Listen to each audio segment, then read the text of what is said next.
Hello students, आज हम लोग पढ़ने जा रहे हैं रेडिएशन वाला पार्ट। रेडिएशन ये एक सेकेंड पार्ट है काइनेटिक थ्योरी ऑफ गैसेस ये चैप्टर का। ओके, ये सेकेंड पार्ट है, इसका डिपेंडेंस पहले पार्ट पे नहीं है, तो इसको इंडिपेंडेंटली हम लोग पढ़ सकते हैं। So will start with the lecture. ये चीज जो मैं अभी बताने जा रहा हूँ वो बेसिक्स है, वो अपने टेक्स्ट बुक में, बोर्ड्स के बुक में नहीं दिया हुआ है, तो लेकिन हमको पता होना चाहिए, है ना। हीट पढ़ने से पहले टेम्परेचर का कंसेप्ट हमको समझ में आना चाहिए। यहाँ पे क्या दिया हुआ है, देखो यहाँ पे एक हॉट बॉडी है, यहाँ पे एक कोल्ड बॉडी है। ओके, तो टेम्परेचर डिफरेंस की वजह से, किसकी वजह से, टेम्परेचर डिफरेंस की वजह से एनर्जी फ्लो होगी from a body at higher temperature to a body at lower temperature. Okay, an energy will flow from a body at high temperature to a body at low temperature. This energy is known as heat energy. तो यानी heat energy तभी picture में आती है जब temperature का difference होता है। ओके, अगर टेम्परेचर का डिफरेंस नहीं है तो हीट फ्लो नहीं होगी। Okay, so heat is nothing but energy flow from a body at high temperature to a body at low temperature, है ना। 9th-10th में पढ़ा है हम लोगों ने। हीट क्या है, सिंपल से भाषा में हीट इज एनर्जी फ्लो, क्या है, energy flow from a body at high temperature to a body at low temperature. तो हीट तो तब तक फ्लो होगी जब तक टेम्परेचर का डिफरेंस रहेगा। अब जैसे ही हीट फ्लो होती जाएंगी, इसका टेम्परेचर कम होते जाएगा, इसका टेम्परेचर बढ़ते जाएगा। फिर हीट फ्लो होना कब बंद हो जाएगा, जब टेम्परेचर जो है वो सेम हो जाएगा। जब टेम्परेचर सेम हो जाएगा तो हीट फ्लो बंद हो जाएगा। ओके, हीट फ्लो नहीं होगा। ओके, हीट का दूसरा नाम है, अपने बुक में यूज हुआ है, that is thermal energy. Heat का दूसरा नाम क्या है, थर्मल एनर्जी। तो अब हम लोगों को हीट का कॉन्सेप्ट क्लियर हो गया, यानी हीट फ्लो होती है। तो अब हीट फ्लो होने के टाइप पढ़ेंगे, यहां से हमारा चैप्टर चालू होता है बोर्ड्स के बुक में। What are the modes of heat transfer या what are the types of heat transfer, जैसे दिख रहा है ना, इंडिया का फ्लैग बन चुका है यहाँ पे। ओके, 3 प्रकार है हीट ट्रांसफर के। पहला है कंडक्शन, दूसरा है कन्वेक्शन, तीसरा है रेडिएशन। ये 2 सिलेबस में नहीं है, और ये तो अभी चैप्टर का ही नाम है अपना, इसी को तो पढ़ेंगे हम लोग, लेकिन हमको समझना जरूरी है क्या है कंडक्शन एंड कन्वेक्शन क्या है। ओके, कंडक्शन क्या होता है, the mode of heat transfer without actual migration of particles of medium. The mode of heat transfer without actual migration of particles of medium, ये लिख के रख लेना है आप लोगों को। अब इसका मतलब क्या है, देखो, इमेजिन करो तुम्हारे हाथ में एक आयरन रॉड है, उसको तुमने आग में रखा है। ओके, तुमको एकदम से गर्म नहीं लगने वाला है वो, है ना, एकदम से दूसरा एंड उसका गर्म लगेगा क्या, नहीं। ये एंड आग में है, ये एंड तुम्हारे हाथ में, तुमको चटका लगेगा क्या, नहीं। क्या होगा, धीरे धीरे ये एंड गर्म होते चलेगा, तो इधर के पार्टिकल की एनर्जी बढ़ेगी, वो क्या करेगा, वाइब्रेट करेगा और अपनी एनर्जी बाजू वाले को देगा। समझ में आ रहा है, बाजू वाले को जैसे एनर्जी मिलेगी वो वाइब्रेट करना चालू करेगा, वो अपनी एनर्जी उसके बाजू वाले को देगा। Passing the parcel, passing the parcel, passing the parcel करते करते जब यहां आएगा तब तुमको चटका बैठना चालू होगा, तब तुमको गर्म लगना चालू हो जाएगा। समझ में आया इस चीज को। तो मुझे बताओ, जब तुमको गर्म लगा यहां पे, यानी हीट फ्लो हुआ, यहां से यहां हीट फ्लो हुआ, ये पार्टिकल उठ के आया क्या, ऐसा उठ के आया और तुम्हारे हाथ को टच किया, ऐसा हुआ क्या, नहीं। ये इसने इसको दिया, इसने इसको दिया, यानी पार्टिकल ने अपनी जगह छोड़ी क्या, नहीं। पार्टिकल माइग्रेट किया क्या, माइग्रेट नहीं किया। Without actual migration of particles of medium, this is known as conduction. यानी कंडक्शन में मीडियम इज नेसेसरी, ये पॉइंट इंपॉर्टेंट है, एंट्रेंस के हिसाब से सीटी के लिए इंपॉर्टेंट है। मीडियम इज नेसेसरी, तो क्या याद रखा हम लोगों ने, अगर मीडियम नहीं रहेगा तो कंडक्शन नहीं होगा। ठीक है, अब बात आती कन्वेक्शन की। कन्वेक्शन क्या होता है, convection is the mode of heat transfer due to actual migration of particles of medium. यानी पार्टिकल्स ऑफ मीडियम आएंगे, अपने साथ में हीट लाएंगे और हमको देंगे। है ना, ऐसा ही हुआ ना, पार्टिकल्स ऑफ मीडियम आए, अपने साथ में क्या लाए, हीट लाए और हमको दिया, है ना। तो ये हो गया हीट ट्रांसफर। अब ऐसा क्या होता है, ऐसा क्या होता है, ऐसा होता है, देखो, एसीज, कूलर्स। एसी यानी क्या है, एयर कंडीशनिंग। एयर कंडीशन क्या करता है, बाहर की गर्म हवा लेता है, उसको ठंडी हवा में कन्वर्ट करता है। कैसे करता है वो जानते छोड़ो, ठंडी हवा में कन्वर्ट करता है और हमारे पास में फेंक के मारते हैं। वो आता है हवा, वो ठंडी हवा आती है और हमको ठंडा लगता है ना। अब मुझे एक बात बताओ, जब एसी रूम में लगाते हो तो तुम ऐसा रॉड लगा के रखते हो क्या खुद को? ऐसा खुद को लगा के रख दिया, ठंडा होना है बोलते मेरे को, है ना। तो खुद को ठंडा होना है इसलिए एसी से एक रॉड निकाला, एक रॉड एसी के अंदर डाला और खुद के अंदर डाला और ठंडा हो रहा है, ऐसा होगा क्या? नहीं, वहां पे क्या होगा, वो मीडियम जो अपना एयर का पार्टिकल है, that is nothing but medium का पार्टिकल, वो तुम्हारे पास में आया। Actual migration of particles of medium, क्या हुआ है? Actual migration of particles of medium. Radiation, नहीं सॉरी, अब यहां पे भी ये पॉइंट ट्रू है। अगर वो पार्टिकल ही नहीं रहा, वो तुम तक आ ही नहीं सका, पार्टिकल ही नहीं है, इमेजिन करो पार्टिकल ही नहीं है यहां पे, तो वो लाएगा कौन? हीट को लाएगा कौन? कोई ला सकेगा क्या? नहीं। इसका मतलब इसके लिए भी मीडियम इज नेसेसरी, यहां लिख देना, ये मीडियम इज नेसेसरी। कन्वेक्शन के लिए भी मीडियम जरूरी होता है। ओके, ये दूसरा पॉइंट इसके लिए भी। तीसरा, रेडिएशन। क्या होता है radiation? The mode of heat transfer in the form of electromagnetic radiations, electromagnetic waves, इसके जगह वेव्स लिखो, है ना, in the form of electromagnetic waves, that is known as electromagnetic waves के अपन पढ़ेंगे लाइट वाले चैप्टर में, पढ़ेंगे लाइट वाले पार्ट में, है ना। The mode of heat transfer in the form of electromagnetic waves is known as radiation, है ना। इलेक्ट्रोमैग्नेटिक वेव्स के फॉर्म में एनर्जी आई। कहां देखने मिलता है ये हमको? सन से जो अर्थ तक रेज आई, लाइट रेज आई, अपने साथ में हीट लाई ना, है ना। तो वो किस फॉर्म में लाई? Electromagnetic waves. तो वो हो गया रेडिएशन। यानी सवेरे जब कल तुम जाके, सपोज सूरज दिखता है, क्योंकि अभी तो रेनी सीजन है, अभी तो सन नहीं दिख रहा है, सपोज जब मैं रिकॉर्ड कर रहा हूं दैट इज रेनी सीजन, हमारे यहाँ अभी पिछले 5 दिन से सूरज निकला नहीं है। सपोज कल निकल जाता है, तो जो रेज आएंगी आयल से, क्या आया? रेडिएशन आया, है ना। रेडिएशन के फॉर्म में आया। जो हीट आई वो किसके फॉर्म में आई? रेडिएशन के फॉर्म में। सो रेडिएशन वो है। समझ में आया सबको यहां तक? सो ये था रेडिएशन। यानी रेडिएशन के लिए मीडियम जरूरी है क्या? बिल्कुल भी नहीं, क्योंकि अर्थ से लेके, सॉरी, सन से लेके अर्थ तक बीच में कुछ भी नहीं है। वो प्लूटो गिटो आते वो छोड़ो, लेकिन बीच में क्या है? वैक्यूम है ना। वैक्यूम है क्या है? कुछ भी नहीं है, कुछ भी नहीं है, फिर भी आई। यानी this radiation, this mode of heat transfer does not require medium to propagate. मैंने मीडियम रहा तो भी ठीक है, नहीं रहा तो भी ठीक है, ये प्रोपगेट करेंगे, ये लाएंगे, हीट आएंगी, बराबर आएंगी।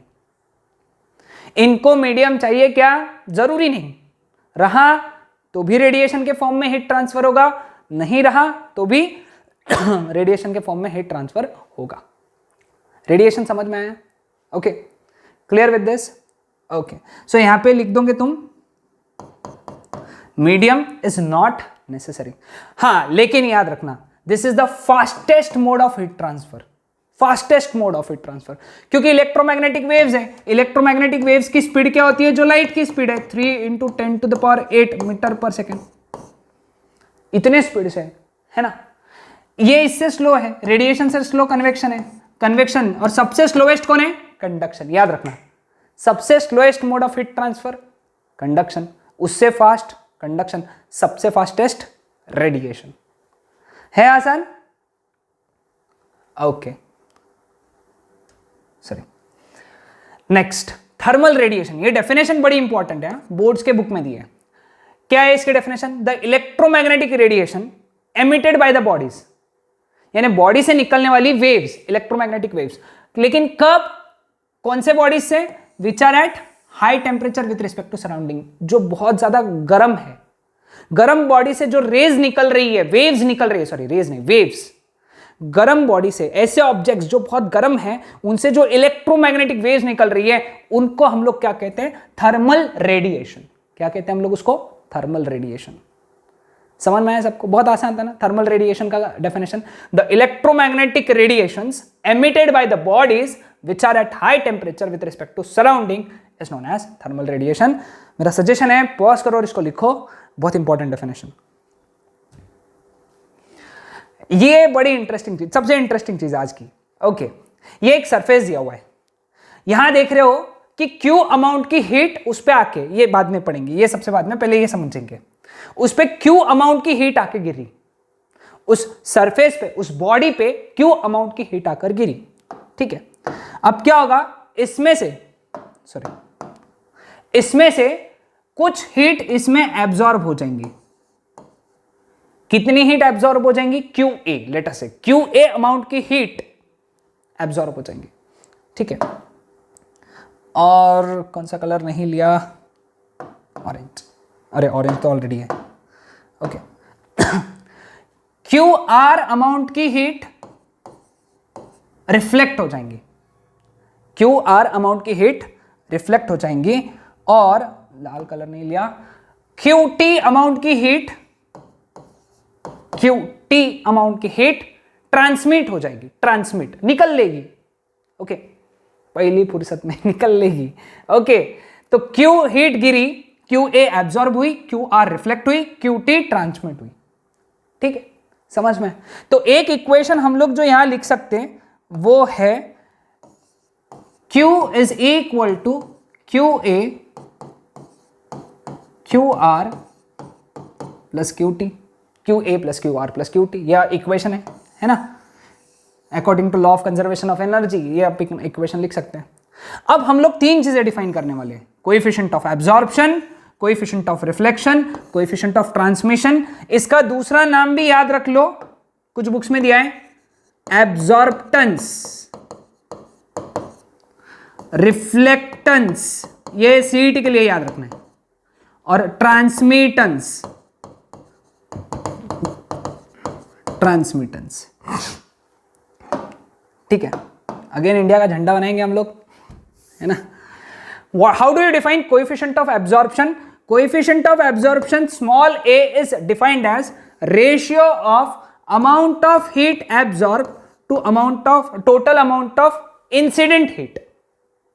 ओके, रेशियो है QA अपॉन Q। QA क्या है? जितनी हीट एब्जॉर्ब हुई। Q क्या है? जितनी हीट इंसिडेंट हुई, जितनी हीट इंसिडेंट हुई। Coefficient of reflection small r is defined as ratio of amount of heat reflected to total amount of incident heat, जितनी इंसिडेंट हुई। Coefficient of transmission T is defined as, ये तो तुम ही बता दोगे, बता दो कितना, the ratio of amount of heat transmitted to total incident heat, है ना, आसान। ठीक है, इसका यूनिट जूल, इसका यूनिट जूल, ये यूनिटलेस हो गया, unitless dimensionless, unitless dimensionless, unitless dimensionless. ठीक है, समझ में? Now A plus R plus T is equal to QA upon Q, QR upon Q, QT upon Q। नीचे कौन हो गया? Q, ऊपर QA plus QR plus QT। क्या है QA plus QR plus QT? Q, तो therefore it is Q upon Q cancel, तो therefore most important relation A plus R plus T is equal to 1. A plus R plus T is equal to 1. Simple, एकदम simple, है ना? कितना आसान? Clear with this? Okay. अब यहां से तुम तीन बातें ध्यान में रखोगे।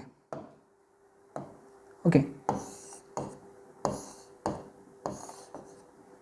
ठीक है, तीन कौन सी बात? सबसे पहले A1 तो R0 रहेगा, T0 रहेगा। जब A का वैल्यू 1 रहेगा तो R0 T0, तो that is known as perfect absorber. सबके सब हीट एब्जॉर्ब कर ली उसने, इसका मतलब क्या है? सबके सब जितनी गिरी सबके सब एब्जॉर्ब हो गई, रिफ्लेक्ट भी कुछ नहीं हुई, ट्रांसमिट भी कुछ नहीं हुई, सब एब्जॉर्ब हो गई। That is perfect absorber. ऐसा कौन है दुनिया में? लेकिन कौन है दुनिया का परफेक्ट एब्जॉर्बर? कलर का चूज बहुत प्रॉब्लमेटिक है ना।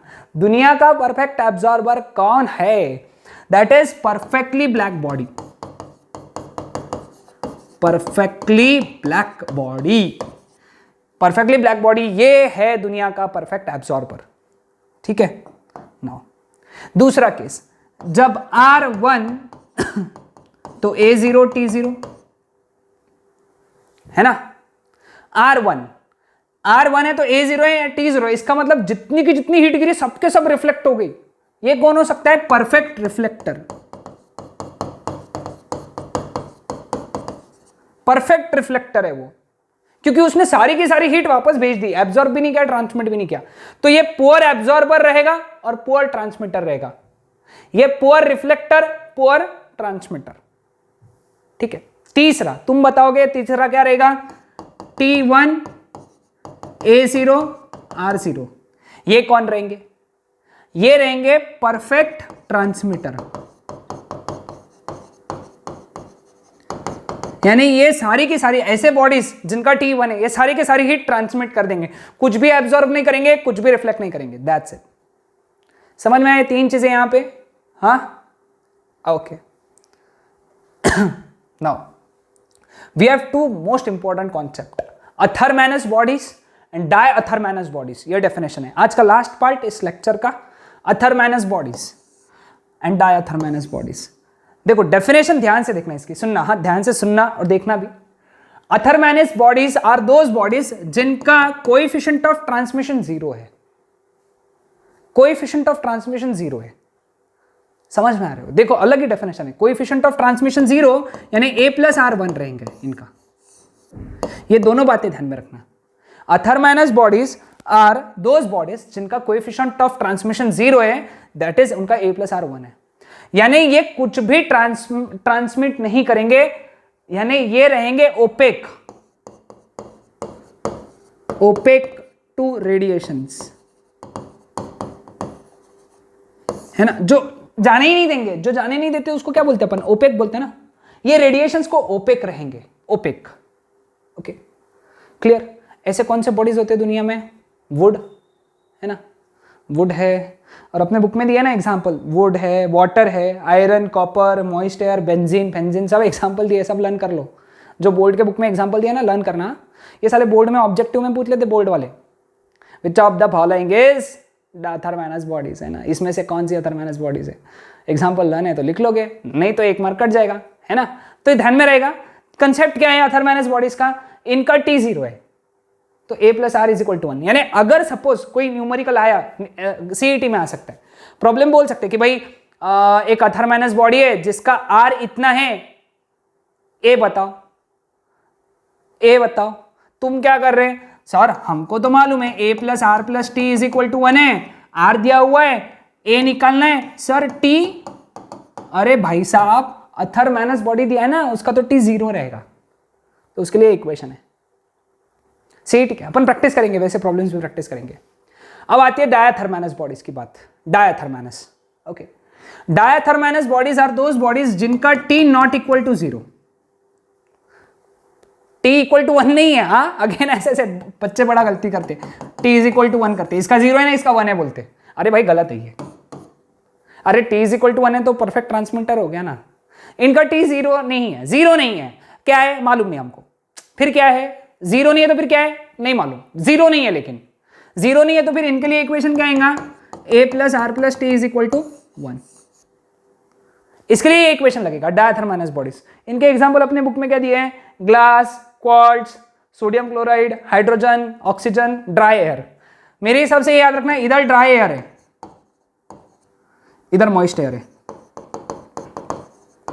ये साले ऐसे रहते ना एयर में, सब अपन कंफ्यूज हो जाते भाई कौन सा एयर किधर लिखा था। एक याद रख लो ना, ड्राई एयर डायथरमैनस, मॉइस्ट एयर अथरमैनस। ठीक है, आया सबको ध्यान में? आसान था ना आज का कंसेप्ट? बहुत आसान कंसेप्ट है, इसको धीरे धीरे पढ़ो और अपने नोट्स में से इसको प्रैक्टिस करो, है ना?